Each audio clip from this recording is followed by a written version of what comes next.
I'm back. Yay. I feel better than last time. Yay. Yeah! I'm having a good week. I'm going to give what's become a standard warning in my talks, which is I tend to go off on tangents. So I'm going to ask forgiveness in advance. But I sort of have tangents built into this, so I'm hoping that it's going to be okay. Because the thing about this talk is that there are lots of different things that I want to say about the concept of creating homes in Minecraft. Or whatever you want to create, which might be nothing at all. And so this talk sort of meanders in and out of talking about home, talking about creativity, talking about what your creativity can mean. And the only real certain thing is that for the second half of the talk, I'm going to be talking about myself. So really the title should be Minecraft and me, but you never know. So basic premise of the first half. Hang on. Yeah.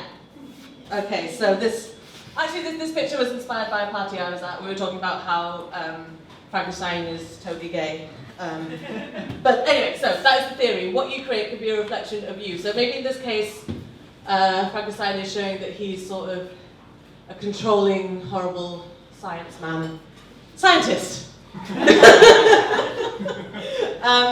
It's a really, really basic concept, I feel like, because it's probably something that all the creative types in this room have considered at some point, which is my creation reflecting me, or is it reflecting how I was feeling when I made the thing? And if it is, do I want it to? And if I don't want it to, is there anything I can actually do about it without revealing more of myself? And is this reflection of myself a good thing or a bad thing, or in this case, a neutral thing that is going to be changed by how others perceive it? I really love Frankenstein's story. I think it's really sad and heartbreaking. So the way I see it, all forms of creative work, which is art, writing, dancing, music, and making games, they're a form of communication. And a lot of the time, you know what you want to say to the people who engage with your work, and you concentrate on that. But because artistic expression is so personal, the choices you make on what to show and what to hide can reveal a lot about who you are and what you're feeling or thinking at the time. And this can happen without you even meaning to, which can be unsettling when you look back at it. So like, for example, when I watch The Room by Tommy Wiseau, I think, this guy has a problem with women. And it's happened to me personally. You may or may not know that I write Marvel fan fiction. The first thing I wrote turned out to be a 26,000 word recovery story about a person who desperately needed taken care of, and it was about the people around them, help them to adjust to a new world. Oh.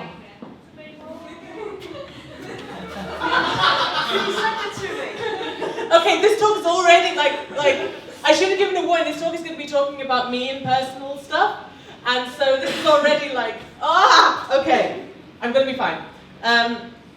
God, the next sentence. I recently started going back to therapy, and I told my therapist that I wrote the thing, and she asked me to tell her about the characters that I was writing about, and what I said was along these lines. I said, Bucky is broken, he's hurt and miserable and depressed, and he blames himself for everything that's happened to him. He runs and hides a lot and has to force himself to return and interact with people. He's scared of things and of finding himself back in the hands of people who hurt him. He finds it difficult to be touched, partly because he's used to touch indicating pain, and partly because he feels that he doesn't deserve to be touched with gentleness. He feels guilty. And then my therapist just kind of looked at me, and I just kind of went, oh, I see. I see what you did. But to finally apply this to Minecraft, I'm just going to show you two little examples of things that people have made. And sort of inspired by Hannah last month. It's your chance to participate. So what do you think of a person who makes something that looks like this? Like, what would that tell you about that person? Organised. Organised. Architect. An architect. Patient. Dedicated. Lots of Relying time. on their hands. I'd say also ambitious. Like, can you imagine thinking, okay, this is what I'm going to make? So, can someone tell me, as a counterpoint to that, what this is? Fun. Well, sort of almost appropriate. It's very close now, but it's a trap. And So these two things show very different sides of human creativity, I think. So you've got the first one, which is sort of an amazing creation of someone just trying to make something nice. Then you've got this, which is to fuck your whole life up. In fact, this was under, I think the title of this was like Vietnam War Trap in Minecraft. Like, who tries to make that? But I'm not judging because, you know, it doesn't mean that the same person can't have made both things. You get my gist. What I'm trying to say about Minecraft and about creativity is that you don't just have the ability to build a nice, stable home and go all grand designs on the landscape. You can make anything. You can make whatever takes your fancy. And for those who do actually create a home or a base, I think it's interesting that you can choose to sleep through the night and that making a bed and sleeping in it gives you a measure of actual mechanical safety. Because if you die at the bottom of a mine somewhere and you don't have a bed, you end up back at your original spawn point in the middle of nowhere, naked, with no weapons or anything, possibly at night. And if you do have your shit together and make a bed, at least you end up in your own home, presumably close to supplies, and safe from any more monsters. So you're encouraged to develop some kind of domesticity in this particular aspect of the gameplay. They do generally have to immediately go running back underground to get all your stuff. Another thing that I find interesting about Minecraft and the concept of a home in it is the monsters, which is not just spiders and skeletons and zombies, the latter of which can, if you put it on hard difficulty, like bang on your door and smash it down of your home. That's only on hard difficulty, so you can avoid that if you want. Or you can make a door of iron. And then you get sort of monsters like this. I managed to, I did Google angry Enderman, because I've never actually seen one, because I leave them alone. I do not want them angry at me for this reason, that they look scary. Now generally they do leave you alone if you leave them alone, but the thing is that they go around picking up blocks. In a fairly recent update I think Notch removed the ability for them to move blocks of your house, which means that you no longer have to wake up to a hole in your ceiling and perhaps someone dropping through it. But when I was looking up the stuff about Endermen, I found out this. So, they can accidentally make a golem, which is like, is it a wild golem, or is it loyal to the Enderman? Like, will it attack you if you attack the Enderman, or will it protect its territory? Like, what will I have so many questions about what happens when that happens, and I really want to see it happen, but when Endermen used to be able to take bits out of your house, it was really disturbing because it means that you know that there was a particular monster outside, maybe only inches from you, and it stole part of your home away. And what's a home for if it's not to protect you from the monsters? Speaking of, this fucker, alright. Now they're much meaner in my opinion, and consequently they're more annoying. Now gaming legend has it that creepers were a first attempt at creating a pig, but they went so wrong that they ended up staying around as monsters because they were just like, this is ridiculous, let's make it into something. Now they walk around in the daytime and they're virtually silent up until they're right behind you. And what they do is they happily will explode you or your entire wall. So you can wave goodbye to anything that you had attached to that wall, such as a chest full of precious things. And they can take away your bed or your pets or you. But they're scared of cats. So if you want to avoid your house exploding, the game is sort of lightly suggesting that you get a pet, which is quite cute. And I also think this adds to the game making your home in Minecraft a place of comfort if you have a little cat in there. Because it's a place to breathe and prepare and get ready to go out again and face the world, just like a real home. So now we're going to move on to the second part of my talk. It's been very graciously illustrated by my great friend Jamie. Sadly, the worlds that I'm going to talk about, they're either glitched or got deleted. I deliberately deleted some of them. And it's about the kind of Minecraft homes that I've made at various times in my life, and I'm going to describe to you what they were like and how I was feeling at the time. So this is a multiplayer world that we made. Just turn the page. So I made this with Jamie. That's his face. He made his own face out of pink wool. And I made it with him and with my other best friend Sarah. And it was a whole village. There was a communal store and a bakery, and we each had our own house, and we had covered walkways between them so we could visit each other. This is one example. That's my house there, and that's Jamie's head, which was the bakery, if I remember correctly. So you just like get cake out of his mouth. And this is the communal place, which is where we just dumped all the just tons of gravel, and this was a big wall that we made to protect so that monsters couldn't get into our little sanctuary. And this was little gates that went through here to a little desert. And like somewhere like down here, it got even snowier. And in that snowy area, I made the most lopsided igloo. Like, this looks good. This looks so much more even than it actually was. Because I was like, look at all this snow, I must do something with it.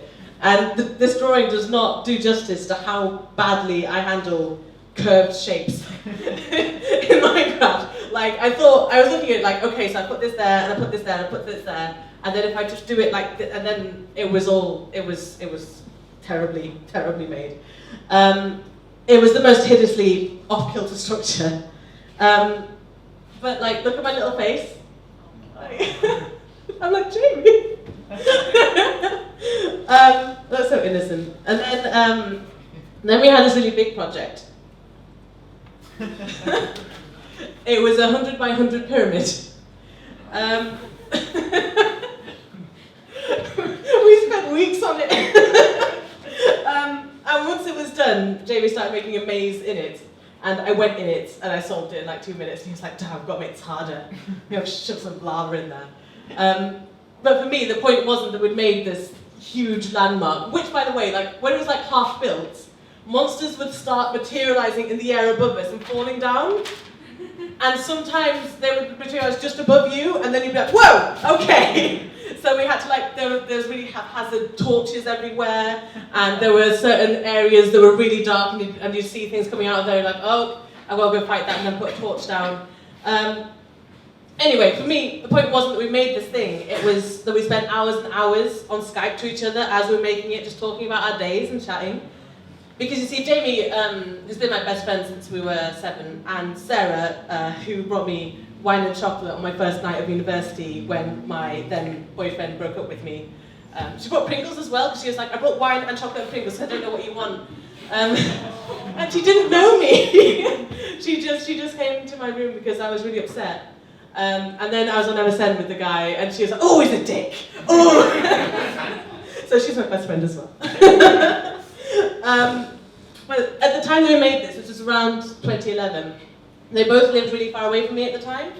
And, you know, they still do right now. But by doing this huge Minecraft project and seeing their little avatars hop around, it wasn't so bad not having them around physically. So for me, the pyramid and the village represents this really great friendship that we have.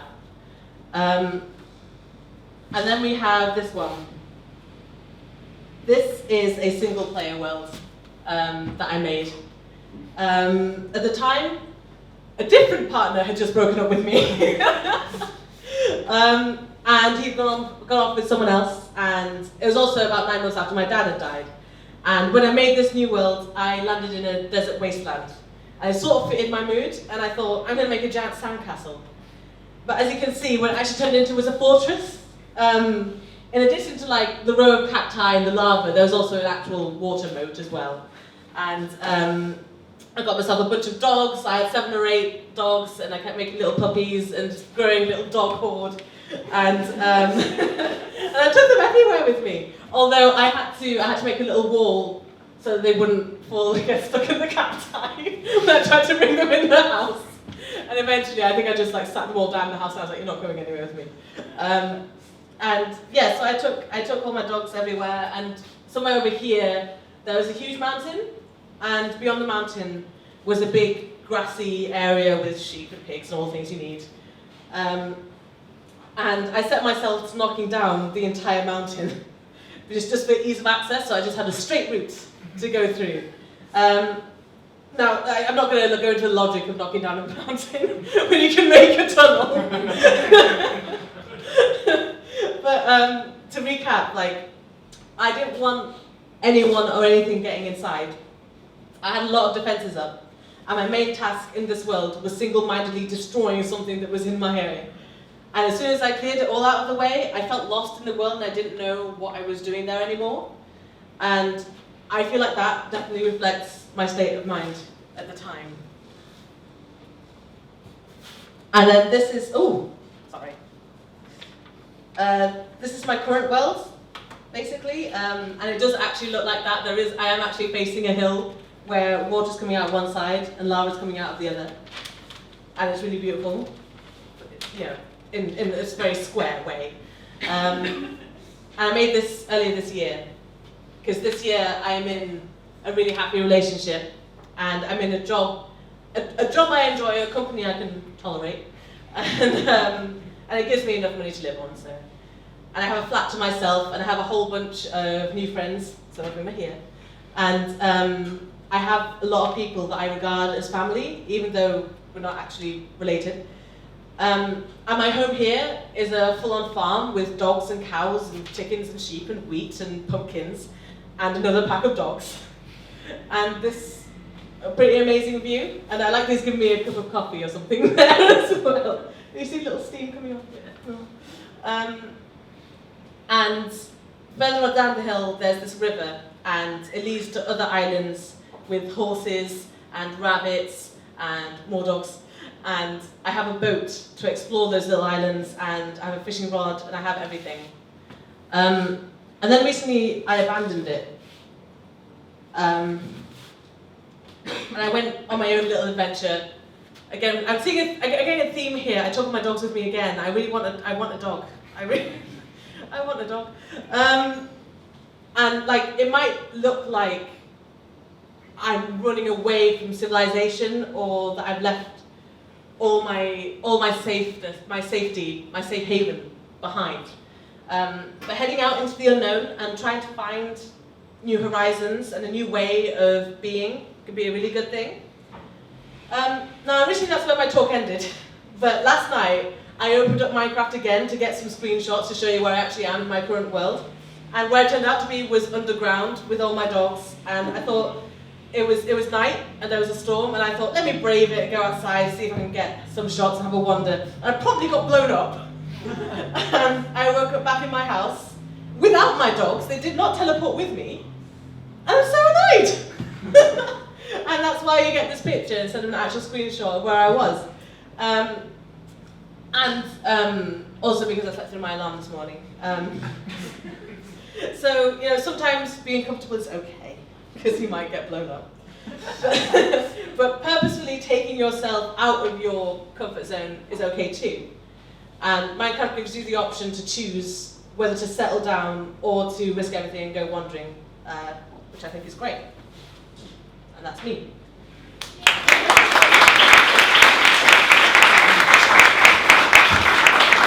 That's my friend Jamie. He's who I get all my ideas about games from. And he plays Hearthstone and StarCraft and World of Warcraft and Skyrim and everything. So I'm giving him a shout out. Like, Jamie, I give you a shout out. Okay.